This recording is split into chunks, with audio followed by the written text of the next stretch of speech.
Hi everybody.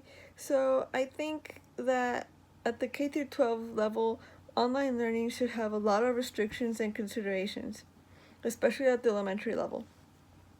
Uh, for instance, at the elementary level, um, school is a major way students learn to socialize with other kids their age and other adults outside their family. So with online learning, we uh, take away a major part of this socialization process.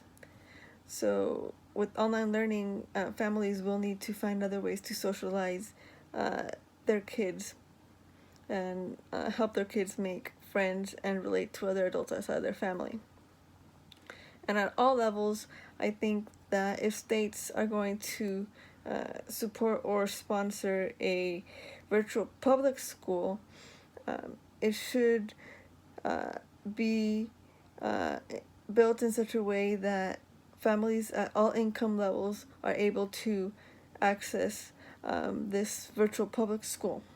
So this might mean providing laptops or tablets for students, or even uh, opening uh, opening up centers where students could access the internet for free so they can complete their courses and assignments.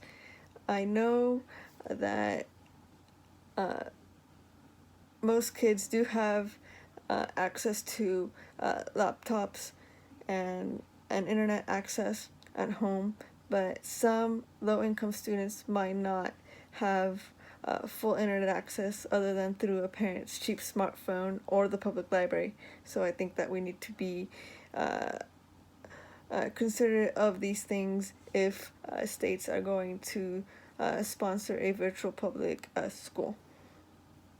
And as far as requiring um, students to take an online course before graduating high school, I think it's a good idea, but I don't think it should be a requirement necessarily, because at the college level, students um, more than likely will take an online course or two, even if they are traditional on-campus students.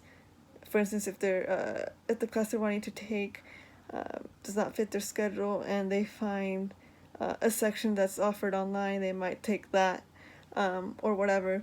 But I don't necessarily think that high school students should be um, required to take an online course before graduating high school.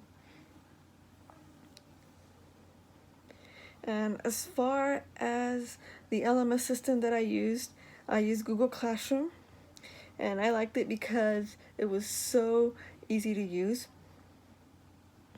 But but I think it's more of a supplement to a traditional face-to-face classroom, um,